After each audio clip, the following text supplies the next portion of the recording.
유상증자를 해가지고 기업의 악재가 될 거다라는 그런 인상을 좀 받기 쉬운데, 제가 이거에 대해서 정확하게 팩트 체크를 해드리겠습니다. 네, 안녕하세요. 중수차자입니다. 이번 영상은 KMW가 어제 유상증자 이슈가 좀 나왔어요. 그거에 대해서 제가 IR 통화한 게 있는데 이거에 대해서 좀 정리를 해드리고, 바이오 종목에 대해서 좀 관심을 가져야 될 때가 되지 않았나 하는 그런 개인적인 생각으로 영상을 좀 찍어 보겠습니다.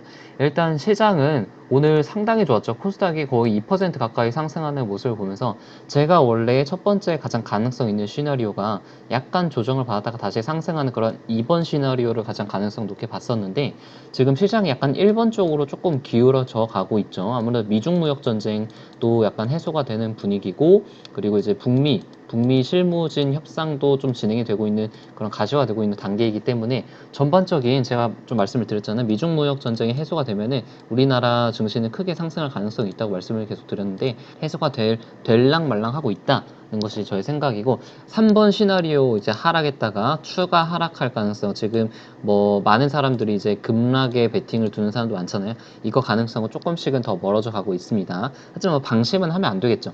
네, 그래서 조금은 시장은 좀 좋은 분위기다 라고 할 수 있고, 뭐 지금 네이버 증권에만 들어가 봐도 뭐 역전후 경기 침체, 부진, 불안, 뭐 굉장히 부정적인 글들이 많아요. 근데 그것과는 정말 대비가 되게 코스피에서 외국인이 매수를 하면서 1%, 코스닥 2% 상승을 했죠.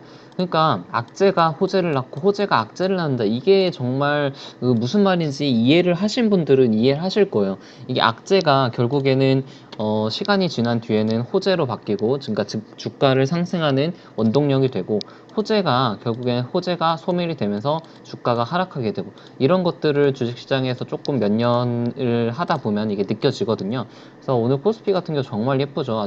아주 예쁘게 오늘 시초가는 거의 보합으로 시작했다가 끊임없이 올랐습니다. 계속 장중에 계속 올랐는데, 이런 좀 좋은 분위기는 일단 좀 즐겼으면 좋겠어요. 지금 이런 장에서는. 오늘 좀 특징적인 그 종목 섹터가 이제 비메모리가 한번 좀 크게 튀었잖아요. 그래서 9월 4일날 삼성 파운드리 포럼, 9월 4일날 파운드리 포럼을 하는데, 여기에 이제 여러 가지 비메모리, 제가 계속 밀고 있는 텔레체스, 그리고 여러 가지 비메모리 주들도 있고, 사실 텔레체스보다는 오늘은 이 네페스가 엄청나게 강했습니다. 네페스 굉장히 강했고, 테스나 이런 비메모리 관련주들도 굉장히 강했는데, 텔레체스도 좀 나쁘지 않은 모습을 보였고, 이런 아직 9월 4일이니까 좀 2주 정도 남았잖아요. 그래서 단기적인 이슈가 남았기 때문에 아직은 저는 개인적으로는 좀 홀딩을 하고 있습니다. 자, 그리고 오늘 본격적인 가장 중요한 이슈인 KMW. 어제가 조금 많이 하락을 했죠. 어제 좀 하락을 하고 오늘도 거의 한 4%까지 빠졌다가 지금 거의 보합권으로 마무리가 됐어요. 막판에 반등을 했는데, 이게 저도 이제 몰랐는데 한 분이 댓글로 유증에 대한 이슈가 나왔어요. 유증을 할 가능성이 있다. 보통 유상증자라고 하면은 안 좋다고 생각하시는 분들이 많잖아요. 왜냐면 이게 어떤 돈이 필요한 그런 상황에서 유증을 하는 경우들이 많기 때문에, 어떤 뭐 적자 기업이라든가 아니면 급하게 돈을 끌어다 모으는 그런 기업들, 부실 기업들이 많았기 때문에, 유증을 하게 되면, 유증 소식이 나오게 되면 엄청 빵 하락하는 그런 경우들이 많았잖아요. 예전에 뭐 삼성중공업이라든가 뭐 그런 것들이 좀 많았죠. 제가 이거에 그 유증이 나오게 된 배경이랑, 그리고 이거에 대한 어떤 변화된 사항이라든가 아니면은 지금 IR이랑도 통화를 했는데, 그 IR과 통화 내용도 제가 좀 말씀을 드리도록 하겠습니다. 일단 가장 중요한 거는 매출의 급증이에요. 매출이 급증이 되었기 때문에 유증 얘기가 나온 거예요. 그래서 그 기사를 조금 보면은, 매출이 너무 늘어서 고민에 빠졌다. 통상 2개월 전 원재료 구입처에서 선납금을 지급하고 3개월이 지나 매출 채권을 회수하고 있다. 그래서 5개월 운영한 자금이 필요하다. 이게 무슨 말이냐 하면은, 그 MBF라든가 어떤 솔루션 등을 만들잖아요. KMW에서. 근데 이것을 만들 때 원재료들이 필요할 거 아니에요. 원재료들을 대량으로 구매를 할 거 아니에요. 예를 들어서 뭐 1억을 구매를 했다고 쳐봐요. 그럼 1억이 지출이 되죠. 그래서 만들어가지고 어떤 그 노키아라든가 삼성전자에 물품을 납품을 해요. 근데 보통 이런 그 제품 제조회사들은 물건을 납품한다고 돈을 바로 받는 게 아니라 한 2개월에서 3개월 정도 기간을 두고 물건을 받습니다. 그게 이제 매출 채권의 형태로, 매출 채권이라는 형태로 물건을 제공을 하게 되는데, 이 기간이 보통 2개월 전에 원재료를 구입을 하고 3개월 지나 매출 채권을 받기 때문에 총 5개월 정도의 그 텀이 있어요. 그동안은 돈이 어떻게 보면은 비게 되는 거잖아요.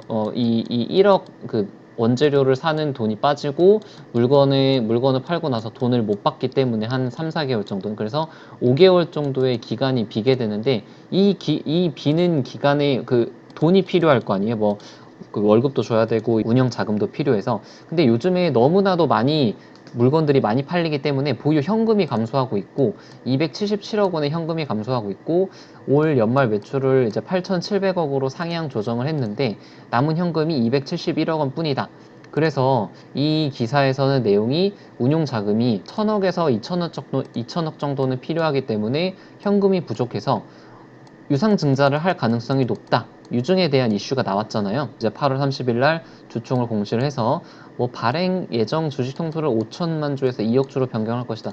그러니까 이 내용만 보면은 마치 현금이 부족해서 유상증자를 해가지고 기업의 악재가 될 거다라는 그런 인상을 좀 받기 쉬운데, 제가 이거에 대해서 정확하게 팩트 체크를 해드리겠습니다.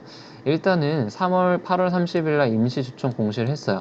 여기서 보면은 변경적 내용이, 이 회사가 발행할 주식 총수는 5천 주로 한다 에서 발행 총수가 2만 주로 한다로 공시를 좀 냈죠. 이게 무슨 말이냐 하면은, 주식 총수를 2억 주로 지금 뭐 발행한다 그런 게 아니라, 현금을 은행 차입이나 채권 발행, 매자닌 주식 발행을 해야 되고, 이미 4천만 주를 찍었다. 1천만 주밖에 안 남았으면 이제 답이 나올 것이다. 이렇게 얘기를 했는데, 지금 주식 총수가 3,800, 그러니까 4천만 주가 있잖아요. 4천만 주가 있는데, 여기서 만약에 추가적인 자금이 필요할 때 주식 수를 더 늘려야 되는 상황이 나타날 수도 있단 말이에요. 근데 1,000만 주밖에 더 늘릴 수 없기 때문에 이 발행할 수 있는 주식의 맥스를 2억 주로 늘린 거예요. 지금 4천만 주, 그러니까 5천만 주까지밖에 못 늘리는데, 이거를 2억 주로 늘리게 되면은 나중에 뭐 설비 투자를 하거나 재고 물품을 가지고 올 때 훨씬 더 자금의 회파가 더 많아지게 된다는 말이에요. 결국 본질은 뭐냐? 본질은 매출의 엄청난 증가 때문이에요. 매출이 엄청나게 증가하기 때문에 이 원재료도 많이 필요하게 되고, 이 제품을 만들기 위해서 어떤 투자 시설, 공장 등을 계속 증설할 가능성도 있기 때문에 지금 5천주에서 맥스 주식수를 5천주에서 2억 주로 늘린 거고, 유증에 대한 얘기가 계속 나오고 있는 겁니다. 기사에서. 왜냐면은 현금이 부족하기 때문에 유증을 할 수밖에 없다. 그래서 내년 매출이 뭐 1조 2천억 뭐 이렇게 컨센이 잡히고 있는데, 이게 뭐 1조 5천억까지 잡히는 게 아니냐 하는 그런 시장에 아주 높은 데선 이렇게까지 바라보고 있어요. 그리고 제가 제일 중요한 게, 여기가 이제 핵심이죠. 핵심인데, IR에 오늘 전화를 했는데 유증 계획은 없습니다. 유증 계획은 일단 없고, 기사에서 마음대로 된 거고, 만약 내년에 시장 상황에 따라서 MBF, 그러니까 그 필터를 말하는 거죠. 이 필터가 1억 개가 올해까지는 확정인데, 만약에 3억 개 그 이상의 MBF를 만들 필요성이 있게 되면은 공장 증설 가능성이 있잖아요. 그때는 이제 은행 차입이나 유상 증자 가능성도 있지만 아직은 아니라고 하는 것이 지금 IR의 얘기입니다. 물론 IR이 뭐 거짓말 한 걸 수도 있어요. 이러다가 갑자기 한 10일 뒤에 유상 증자를 빵 하고 기사를 보낼 수도 있는데, 여기서 우리가 또 한 가지 생각해 봐야 될 게, 유증이 항상 나쁜 거냐? 유증이라고 하면은 무증은 좋은 거고 유증은 나쁜 거다, 뭐 이렇게 인식을 하는 사람도 있는데, 유증도 종류가 많아요. 삼자 배정, 주주 우선, 주주 배정, 일반국, 뭐 이렇게 종류가 많은데, 좋은 유증이 있고 나쁜 유증이 있단 말이에요. 이거에 대해서는 제가 이제 나중에 뭐 삼성중공업이랑 KMW 예시를 들면서 좀 자세하게 설명을 드릴 영상을 좀 찍을 거고, 아무튼 유증을 하더라도 이 유증의 원인을 알아야 되는데, 이 원인이 매출이 엄청나게 증가하기 때문에 유증에 대한 얘기가 나오는 거잖아요. 그러면 이 회사에는 유증이 절대 악재가 될 가능성이 높진 않습니다.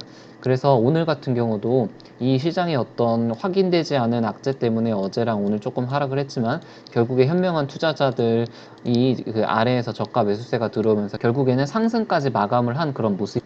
유증할 가능성은 지금 당분간은 없다. 하지만 내년에 상황에 따라서 유증할 가능성이 있지만, 이것은 이제 매출이 늘어나기 때문에 유증을 하는 것이기 때문에, 만약에 삼자 배정 방식으로 하게 되면은 상당히 좋은 호재로서 받아들여질 가능성이 있다라는 것이 이제 좀 정리를 해봤습니다. 네, 여기까지 이제 KMW 좀 마쳤고요. 바이오 섹터들이 상당히 지금 저점까지 많이 내려왔고, 단기적인 매도세는 조금 끝난 것 같아요. 이제 대표적으로 헬릭스미스가 이게 9월 달에 임상 발표 계획이 있잖아요. 삼상에 대한. 그래서 이게 상당히 좀 좋은 모습이고, 그 다음에 제가 좀 주의 깊게 보는 게 ABL 바이오. ABL 바이오도 완전히 저점까지 왔죠. 저점까지 와서 지금 잘 지지를 받고 있는 모습이고, 제넥신도 마찬가지예요. 저점에서 한번 좀 튀었죠. 그리고 제가 이제 또 두 번째로 좋게 보는 지트리비티, 이 기업에 대해서 이제 안구 건조증 약을 이제 개발하는 기업인데 현재 임상 3상에 좀 들어가 있습니다.